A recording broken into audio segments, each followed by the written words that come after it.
오늘 함께 나눈 하나님 말씀 찾아보겠습니다. 우리 열왕기하 9장 우리 27절에서 37절까지 말씀입니다.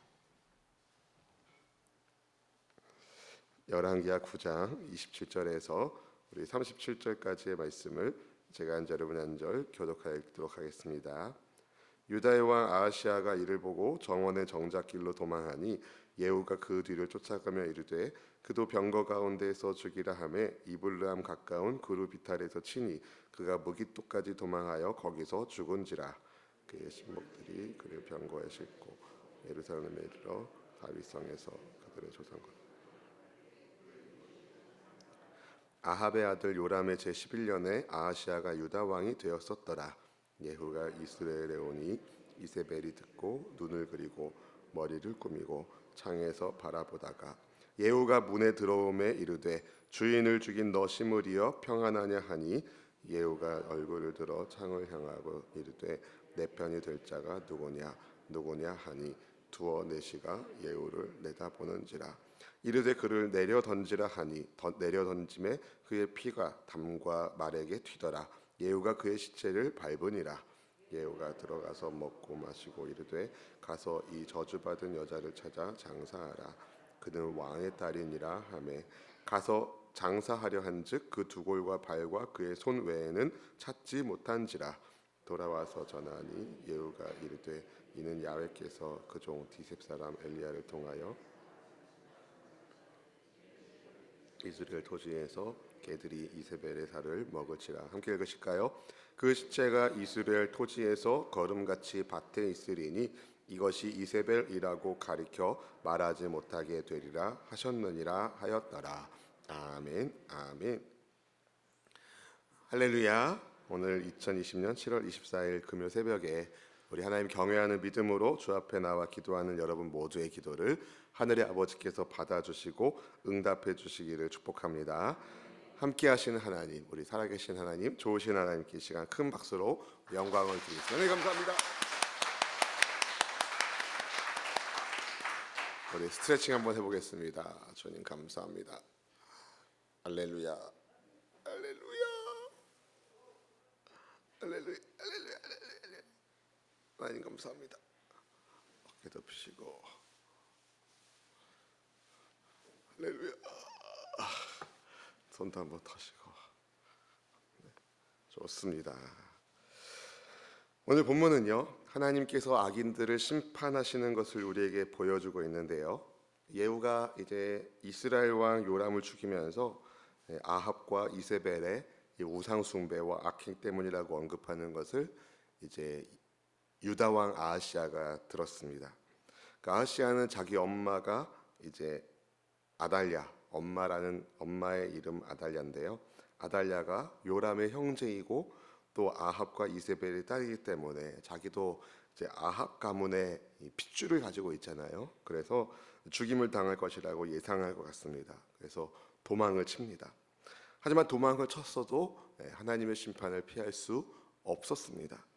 예후가 아하시아 뒤를 쫓아서 무깃도까지 추격하여 그를 죽이게 하는데요. 본문의 27절 말씀이 그렇게 말하죠. 같이 읽어보겠습니다. 유다의 왕 아하시아가 이를 보고 정원의 정작길로 도망하니 예후가 그 뒤를 쫓아가며 이르되 그도 병거 가운데서 죽이라 하매 이블르함 가까운 그루 비탈에서 치니 그가 무깃도까지 도망하여 거기서 죽은지라. 유다 왕 아하시아가 아합의 사위였으니까, 그 아합이 오므리 왕조 아합이요, 그 사마리아 그 시절에 엄청난 부귀와 영화를 사실은 일군 인물이긴 합니다. 정치적으로, 경제적으로, 군사적으로 막강한 힘을 보였던 사람이에요. 그러니까 악인의 그 힘에 기대서 이제 아하시아도 뭔가를 바랐던 사람이죠. 결국 아합의 기대에서 누렸던 세상의 영화는 물거품이 되었다는 겁니다. 하나님께서 악에 참여한 그의 죄를 심판하신 것입니다.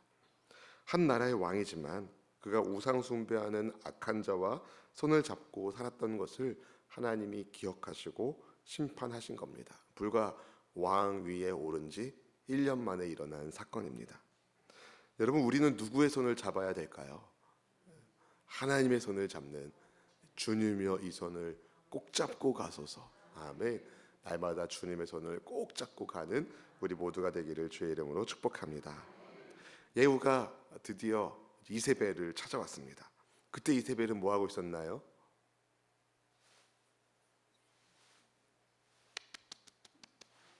화장하고 있었습니다. 우리 본문의 30절 말씀을 같이 읽어볼까요? 예후가 이스라엘에 오니 이세벨이 듣고 눈을 그리고 머리를 꾸미고 창에서 바라보다가. 네. 지금 이세벨은 뭐 하고 있는 건가요? 네. 아무 일도 없는 것처럼 아주 태평하게 외모를 꾸미며 아주 허세를 부리고 있었습니다. 네. 쿠데타가 일어난 것을 알면서도 왜 이세벨은 피하지 않았을까요? 네. 여자의 마지막 자존심이었을까요? 내가 가는 마지막 길 이쁘게 하고 가련다, 이런 생각을 혹시 한 건지 모르겠습니다. 자기의 최후를 예감한 것인지 모릅니다. 그래서 마지막 가는 길을 미모로 단장한 것일 수도 있다는 생각을 합니다. 근데 예후가 들은 것을 본 이세벨이 막 저주하면서 막 모욕합니다. 본문의 31절 이세벨이 이렇게 말하는데요. 31절 말씀입니다. 예후가 문에 들어오매 이르되 주인을 죽인 너 시므리여 평안하냐 하니. 네. 주인을 죽인 너 시므리여 평안하냐. 예후를 막 자극하고 모욕하고 있었습니다. 그렇지만 이세벨의 이러한 허장성세는 어떻게 됩니까?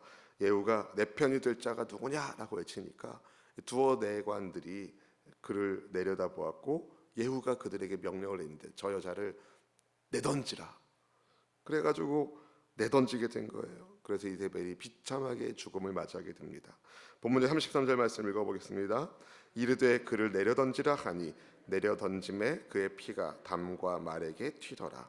예후가 그 시체를 밟으니라. 여러분, 아무리 꾸며도 아무리 치장을 해도 악인의 최후는 비참할 뿐입니다. 아무리 그의 죽음을 미화해도 비참할 뿐입니다. 이 생에든 아니면 심판 후든 내던져짐을 받게 되기 때문에 그렇습니다. 이세벨이 내던져지니까 그 피가 담과 말에게 튀었다는 거잖아요. 그러니까 몸이 터졌다는 거죠. 몸이 터져서 죽었다는 거예요. 네. 눈을 그리면 뭐합니까? 화장을 하면 뭐합니까? 머리를 꾸미면 뭐합니까? 몸이 터져서 그의 시체가 완전히 엉망진창이 됐는데 말입니다. 궁에 들어간 예후가 먹고 마시다가 저주받은 이세벨이 그래도 왕의 딸이었으니까 장사를 지내줘야 되겠다라는 생각을 했습니다. 그래서 사람을 보내서 그 여자의 장사, 시신을 수습해서 장사할 것을 명령했는데 사람이 나가 보니까 시신을 제대로 수습할 수가 없는 꼴이 된 겁니다. 해골과 손발 외에는 찾지 못했습니다. 본문 35절 말씀을 읽어보겠습니다. 가서 장사하려 한즉 그 두 골과 발과 그의 손 외에는 찾지 못한지라.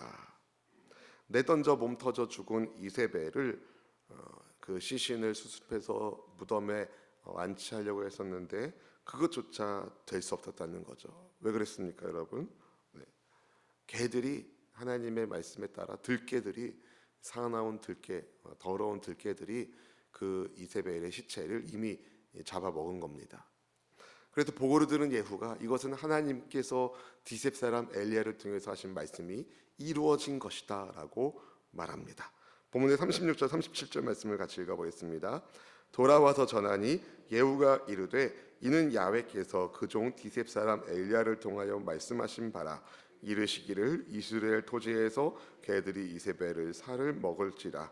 그 시체가 이스라엘 토지에서 거름같이 밭에 있으리니 이것이 이세벨이라고 가리켜 말하지 못하게 되리라 하셨느니라 하였더라. 아멘, 아멘. 예후가 깨달은 거예요. 이것은 디셉 사람 엘리야에게 우리 주 야훼께서 하신 말씀이 이루어진 것이다. 여러분, 예후에게 기름을 부은 선지자의 제자가 있습니다. 그 제자의 선지자는 누굽니까? 엘리사입니다. 엘리사 이전에 엘리사를 하나님의 사람으로 불러낸 사람이 바로 디셉 사람 엘리야입니다. 그러니까 엘리야 시대에 하나님께서 아합을 통하여 하신 말씀, 그게 세월이 좀 지났지만, 그렇죠? 엘리야에서 엘리사로 이어지고 그 엘리사가 자기 선지자를 통해서 기름 부은 예후가, 그 엘리야 때에 하나님이 하신 말씀이 이루어진 것을 본 겁니다. 하나님의 말씀은요, 이루어집니다. 여러분, 시간이 걸릴 뿐, 하나님의 때가 차기까지 하나님이 기다리실 뿐, 하나님의 말씀은 반드시 응답이 됩니다. 여러분이 기도한 것도 응답됩니다. 아멘. 우리가 기도하는 것을 하나님이 듣고 계십니다. 들으신 하나님께서 하늘에서 주의 뜻이 이루어질 것처럼 이 땅에서도 이루실 텐데, 하나님의 타이밍에 따라서 하나님의 말씀이 이루어지는 일들이 일어나게 된다는 것입니다. 하나님이 즉시로 응답하시는 경우가 있고, 기다리게 하셔서 그 때를 차게 하실 때가 있고, 때로는 우리의 기도를 거절하실 때가 있습니다. 하나님의 섭리에 따라서 그 일들을 행하시는 것이죠. 바라기는 주의 말씀, 확실한 말씀을 붙잡고 기도하는 우리 모두가 될 수 있기를, 흔들리지 않는 믿음의 사람으로, 벚꽃은 흔들려도 내 마음은 흔들리지 않는다. 아멘. 여러분, 흔들리지 않는 신앙의 내 삶을 살아갈 수 있기를 주님의 이름으로 축복합니다. 하나님께서 이세벨의 시체가 어떻게 된다고 말씀하셨습니까? 이스라엘 토지에서 거름같이 밭에 있으리니, 개들이 이세벨의 살을 먹을지라. 여러분, 왕이나 왕후나 심지어 후궁이 죽어도 무덤을 만들어 놓지 않습니까? 우리나라도 그래요. 무슨 왕릉, 무슨 비의 그 무덤들, 이런 것들을 다 해놓잖아요. 왕의 무덤만 있는 게 아니라 이제 왕비의 무덤도 있고 심지어 후궁의 무덤도 있거든요. 그런데 만약에 이세벨의 시신을 수습해서 장사하면 어떻게 될까요? 나중에 후대 사람들이 그 무덤을 견학가면서 구경하는 거죠. 아, 이게 바로 이세벨의 무덤이다 라고 말할 거 아니에요.